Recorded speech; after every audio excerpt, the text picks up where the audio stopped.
So last time we talked about the 6.1 glove.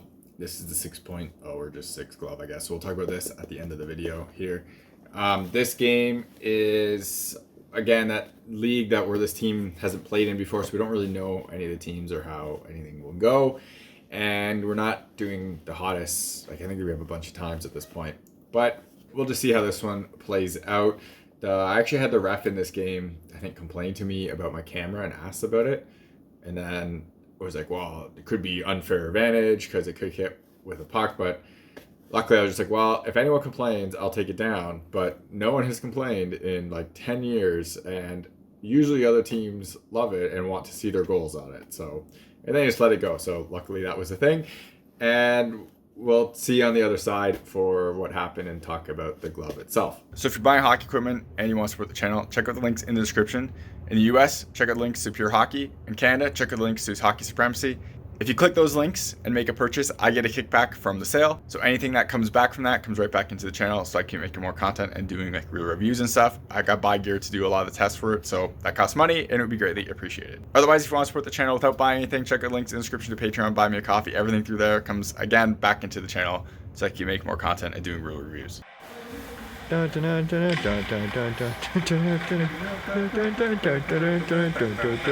Y'all ready for this?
So one thing I do want to mention really quickly on this is rink is I think supposed to be NHL size as well, and it's not. But if you look at where that red line is on the camera compared to how it is in that past video on the NHL size rink, on that new rink, you can see how much more of a gap there is.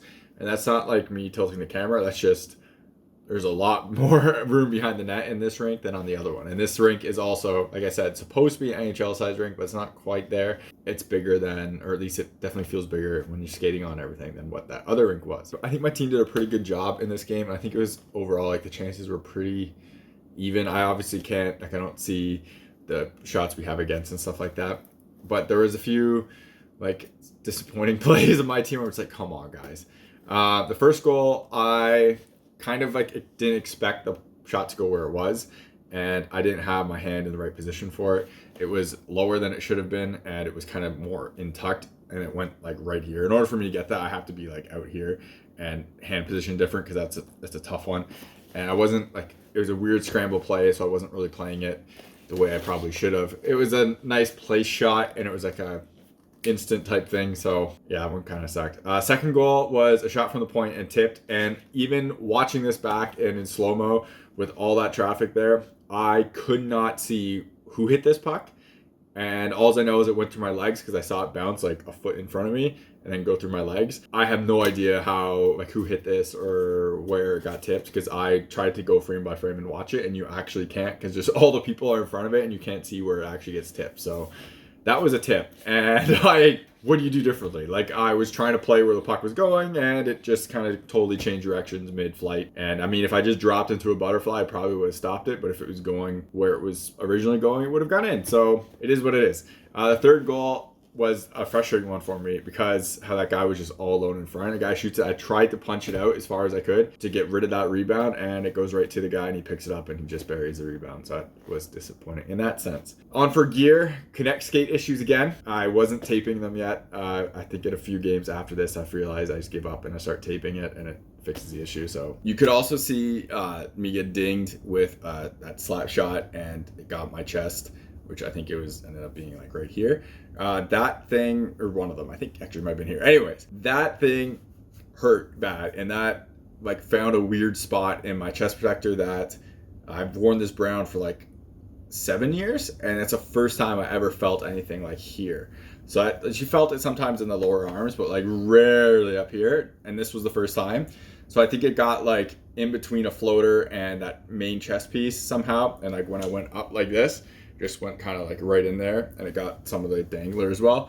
That thing hurt, and as you can see, there's a mark on it, and that kind of sucks. I've been getting bruises this year more on my gear, my chest protector specifically, than ever before. I have been using this at CCM, and on the arms there's some weak spots, but I never got really one bad like this on the brown, and this one was bad, and I felt it right away, and I felt it the whole time. And then playing, I think I had the next day off after this one, or actually no, I had 2 games the day after this one, and I wore my Kova neck protector under my CCM one after the next day. It was not comfortable, and I was kind of like wincing every time a puck came near me, because it hurt just to put stuff on. So it would have hurt even more if a puck came, but luckily I didn't really get dinged that hard in those games. But this one was definitely not fun. And onto this glove. So like I said in the other video, the previous one, maybe you didn't watch it because you don't care about 6.1. I wanted to do a review on this stuff already. The gloves, I have the blocker and pads review for this gear, but I have a wrist injury where I have to wear a brace, and I can't wear any gloves but 2 that I own. All the other gloves like this one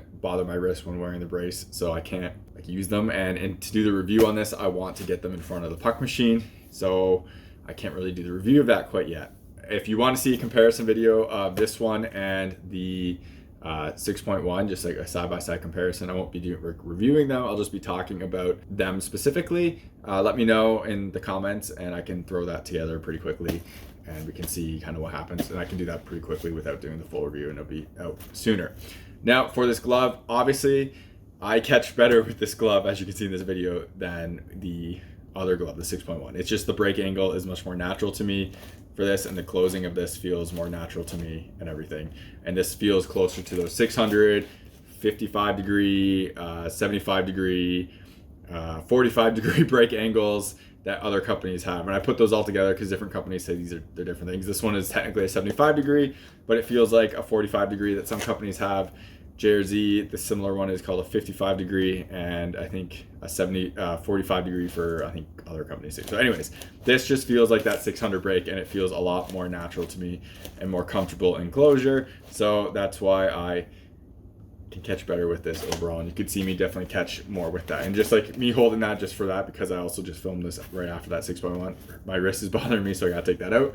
But that's just a personal preference thing, obviously, and you got to figure out what works for you and what doesn't work for you. Unfortunately, you kind of have to just try stuff out. And for me, yeah, this glove works a lot better than the other one does. But again, this is what I kind of lean to more often than not anyways. So let me know in the comments if you want to see a quick comparison video and not like a full review, and I can do that pretty quickly. You're watching HockeyReviews.ca.